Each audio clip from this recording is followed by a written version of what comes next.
그냥 가기 아쉬워서 다시 돌아왔습니다. 법사님 그냥 보내드릴 수 없어서 제가 한 번 더 부탁했습니다. 미워도 다시 한번. 미워 다시 한번. 왜냐하면 꼭 여러분에게 이 설명해 드리고 싶은 것들이 있어서요. 저희가 1년여 동안 컨텐츠를 온라인에 올리면서 여러분들이 댓글을 달아주셨어요. 뭐 격려해 주시는 말씀도 많았고요. 또 뭐 새로운 것들을 알게 됐다, 또 몰랐던 부분들, 또는 당신의 생각과 다른 부분들에 대해서 의견을 달아주신 분들도 많은데요. 그 중에 반론을 제기하신 분들이 적잖게 계셨어요. 예. 뭐, 이렇게 정확하게 어떤 종교를 갖고 계신지는 모르지만, 저희가 이제 불교의 관점에서 기독교에 관해 이야기하다 보니, 기독교에서는 이렇게 생각한다라고 반론을 제기하신 분들 계시거든요. 저희가 또 반론에 대해서는 반박이나 비판이 아니기 때문에 저희가 또 설명해드릴 부분 설명해드리는 게 좋을 것 같다 싶어서 가시려는 법사님을 붙잡았습니다. 자, 오늘 댓글 읽어드립니다. 마지막 보너스 영상으로 여러분께 전해드리겠습니다. 법사님 감사합니다. 자리해주셔서. 네. 한 번 더 불러주셔서 고맙습니다. 그냥 가시면은 제가 너무 서운할 것 같아서 네. 요거 댓글 꼭 읽어봐 주시고 네. 예, 대답해 주십사 해서 불렀습니다. 댓글 꼼꼼히 보셨나 모르겠어요. 네, 예. 봤습니다. 거의 뭐 약간의 팬클럽도 있으신 것 같아요. 법사님 뭐 잘생겼다 뭐 이런 얘기도 한 번씩 나오던데. 그래요? 처음 듣네. 아유. 그래서 제가 정성껏 답변을 감사합니다라고 드리고는 있는데 그 중에 제가 답변할 수 없는 내용들이 있었어요. 그래서 법사님께 여쭤보고 또 이 부분에 대한 설명 속 시원하게 해드리는 게 또 이 법보신문 TV의 역할이 아닐까 싶어서요.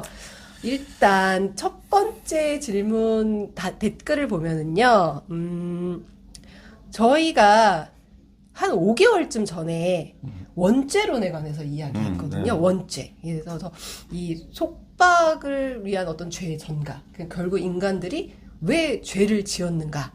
그 원죄라는 것이 기독교에서는 어떤 것을 의미하고 우리는 또 거기서 어떻게 바라봐야 되는가 이런 부분에 대한 콘텐츠를 원죄론이라는 걸로 올렸는데요. 여기에 대해서 어떤 분이 댓글을 다셨어요. 원죄에 대해서 설명을 잘못하고 있군요. 그리고 원죄에서 벗어나는 법도 설명도 없다고 하는군요. 예수는 십자가에서 아담의 원죄를 못 박았고 깨뜨렸고 피를 흘려서 해결했는데 원죄를 해결할 방법이 없다니 이렇게 질문을 다셨어요. 이분 말씀은 예수님이 십자가에 못 박힘으로써 원죄 문제가 해결됐다. 그런데 왜 원죄를 해결할 방법이 없다, 벗어날 방법이 없다라고 말씀하시냐, 이런 뜻이신 것 같아요. 제가 이제 제목이 네. 불교 기독교를 논하다 아닙니까? 네, 맞습니다. 예. 그러면 기독교 안에서는 말이 된다니까. 자기들끼리는. 그렇죠, 그렇죠. 기독교 예. 안에서의 얘기에 대해서 저희가 말하는 게 아니죠. 근데 불교의 관점에서 볼 땐 말이 안 된다 이 말이에요. 성립이 안 된다 그 말이죠. 예. 그렇죠. 지금 예. 이제 질문을 하셨지만 예. 제가 어떤 여기 와서 함께 대담을 하는 거에 대한 취지라든가 그 성격을 이렇게 100% 이해하지 못했지 않았나라는 그런 판단이고요. 예. 여기서 덧붙여서 말씀드리는 것은, 자, 기독교에서 모든 인간들이 죄를 십자가에 жил머졌다고 말을 했습니다. 예수님이 예. 인간의 죄를 십자가에 짊어졌다. 짊어진 거예요. 예. 그러니까 교회 가면 사진이 있는데 예수님이 십자가에 이렇게 못 박혀 이렇게 매달려 계세요. 네. 그런데 십자가 위에 인간들을 잔뜩 이렇게 담고 있어요. 올라가 있어요. 그건 뭐냐면 인간의 죄를 자기가 이렇게 십자가 위에 다 담고서 매달렸다는 뜻이거든요. 그래 이건 뭘 뜻하느냐면 믿는 자들뿐만 아니라 믿지 않는 자들이 지니고 있는 죄도 예수가 십자가에 못 박혀 죽음으로 인해서 해결됐다는 말이거든요.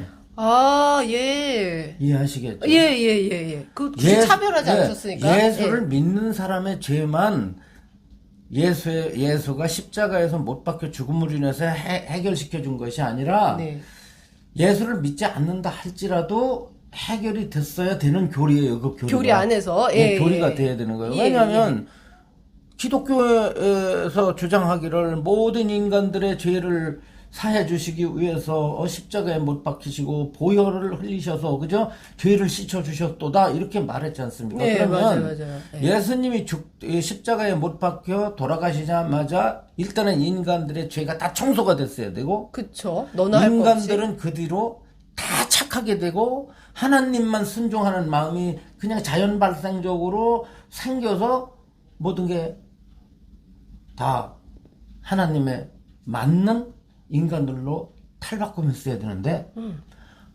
그게 아무 변화가 일어나질 않았어요. 그러면 생각해 보세요. 먼저 말씀드렸던 예수가 십자가에 못 박혀 돌아가시기 전이나 돌아가신 후나 인간 역사에 달라진 게 아무것도 없어요. 그렇네요. 각자가 자기 욕망을 채우기 위해서 그죠? 예. 미워하고 질투하고 모함하고 죽이고 뺏고 이러지 않습니까? 전쟁 일으키고 이러잖아요.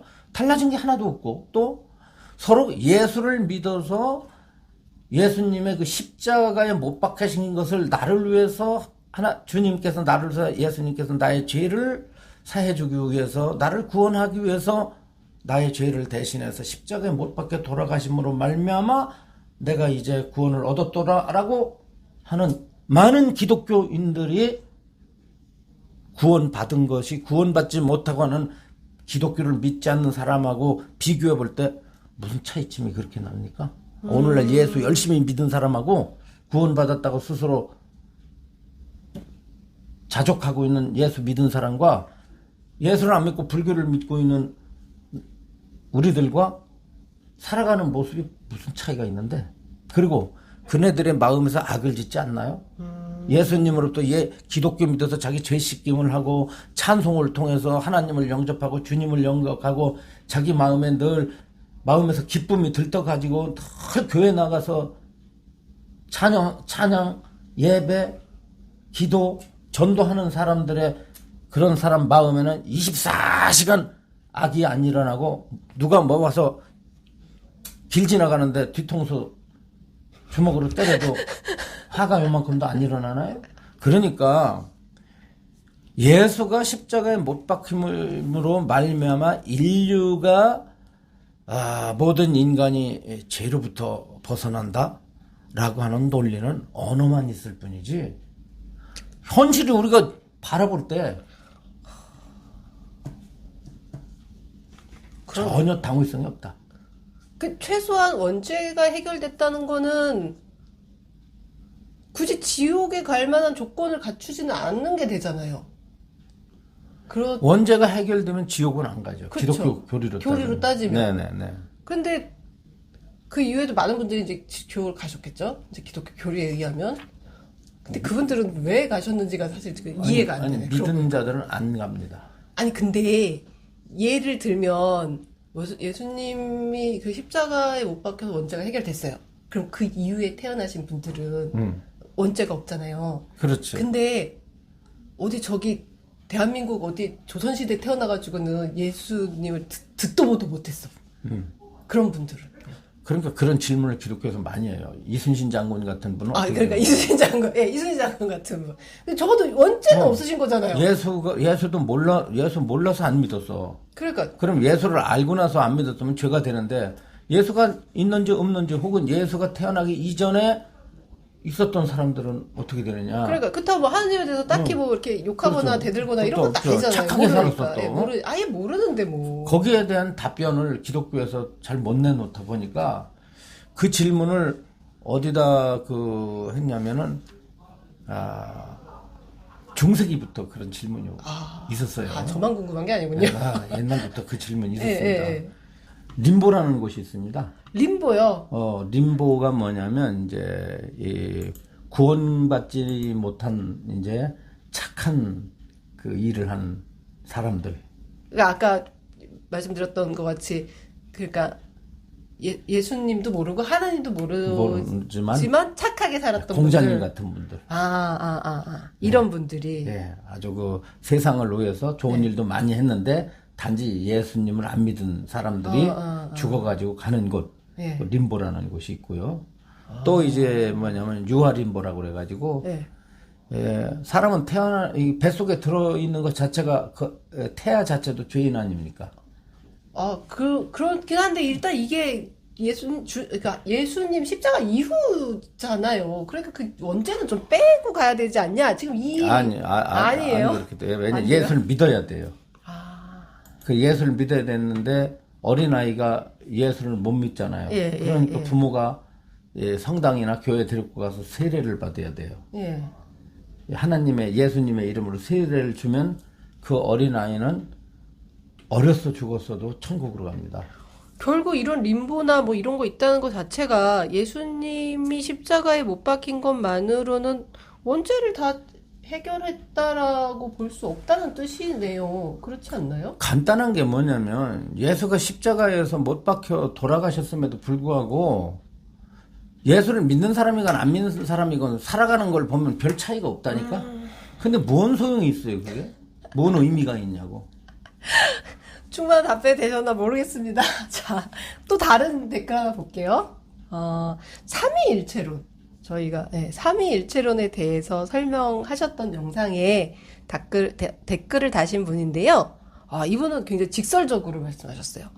불교는 무속신앙에 속한 것으로 하느님의 영이신 성령님을 거부한다. 그러니 당연히 성경을 엉터리로 알고 있고 성령을 경험할 수가 없다. 영이 죽었기 때문에. 이런 지금 취지의 말씀이시거든요. 예. 예. 불교의 측면에서 볼 땐 영이 본래 없는데 뭘 죽어요? 불교인들이 영이 죽었다고 말하는데 예. 누구도 영이라는 불교에서는 어떤 존재도 영을 가지고 있지 않습니다. 불교에서 입장에서 볼 때는 생명에게는 육체와 의식이 있을 뿐이에요. 육체와 의식이 있을 뿐이지 그 의식 속에 따로 특별한 영적인 존재가 없습니다. 영혼, 영 이런 것들이 없어요. 예. 불교에서 뭐 사람이 죽고 나면 다음 생으로 윤회한다고 하잖아요. 네. 윤회할 때 많은 분들은 영혼이 아마 환생할 거다라고 생각을 하는데 그 영혼이 환생할 거라고 생각한 것이 바로 뭐냐면 힌두교예요. 근데 불교에서는 힌두교도 윤회를 말하고 불교에서도 윤회를 말하지만 힌두교의 윤회는 영혼을 인정하는 영을 인정하는 윤회론이고 불교는 영을 인정하지 않은 윤회론이에요. 그래서 무아론적 윤회론이로 말합니다. 그때 무아할 때 이 아는 단순한 이 아를 가리키는 게 아니라 영혼을 의미해요. 영혼은 없다는 뜻이 무아예요. 내가 없다는 뜻이 아니라 영혼 따위는 없다.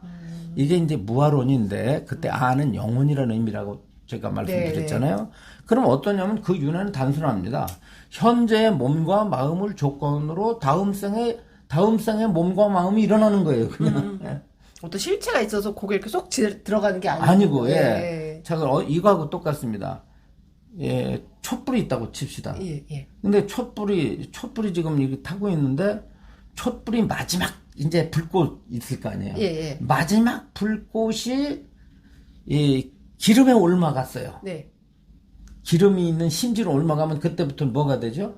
그럼 촛불이 그때부터는 기름불이 되죠. 그때는 촛불이 아니죠. 그러니까 촛불이 기름불이 된 게 아니에요. 말하자면. 그렇죠. 예. 그러면 촛불이 새로운 초를 조건으로 타고 있던 불이 기름을 조건으로 타고 있는 거지.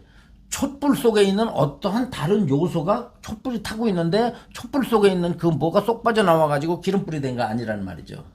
무슨 얘기인지 알죠?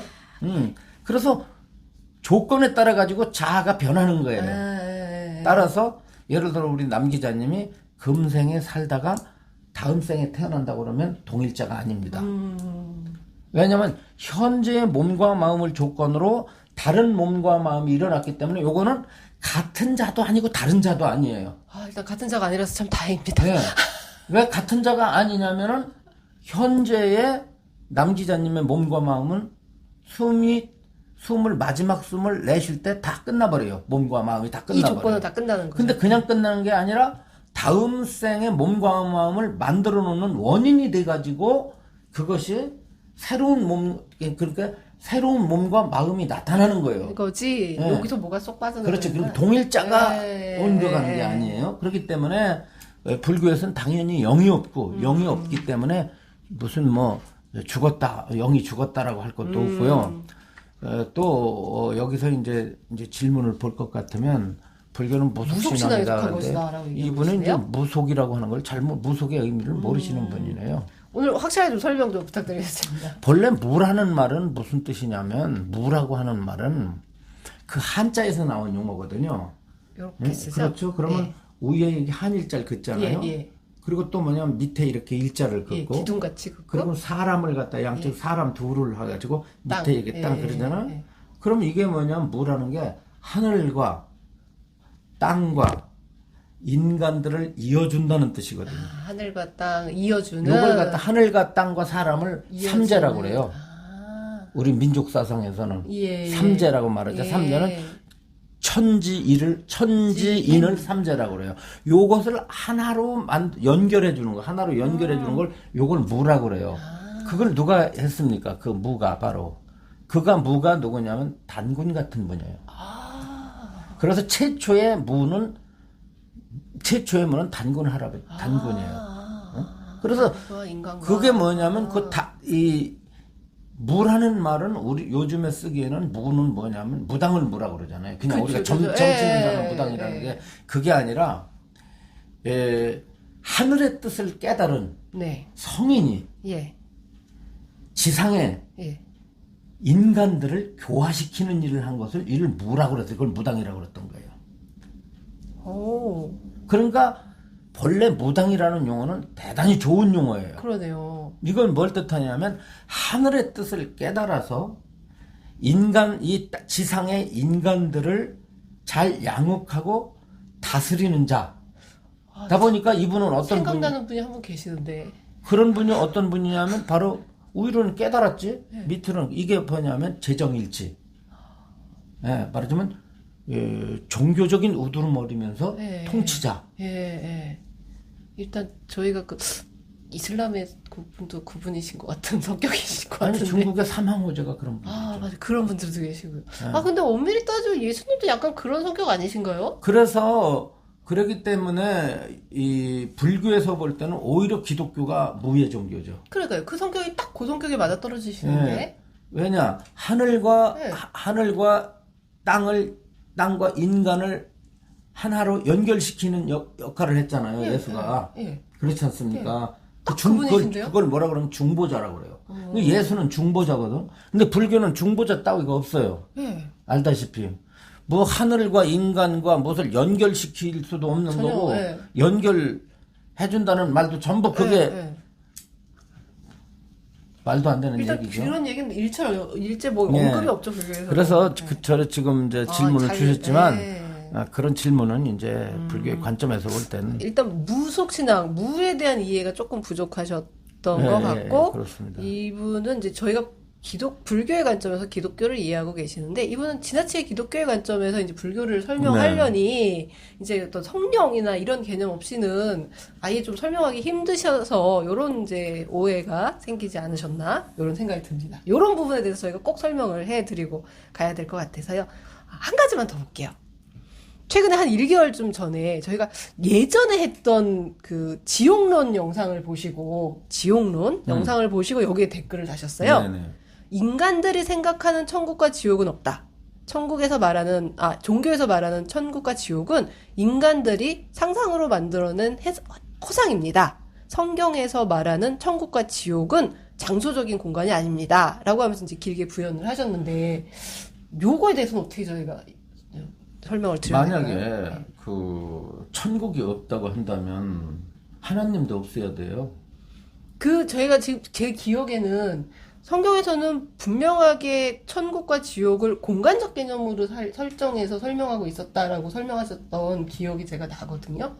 왜냐하면 하나님은 하늘에 계신 자라고 했고요. 하늘에 계셔요. 하늘에 계신 자. 하늘에 계시고 그리고 우주 본래 창세기에 보면은 하나님이 땅이 생기기 전에 궁창만 있었거든요. 이렇게 허공만 있었다 이 말이에요. 그때 그 하늘만 존재했다는 뜻이에요. 거기에 머무르셨거든요.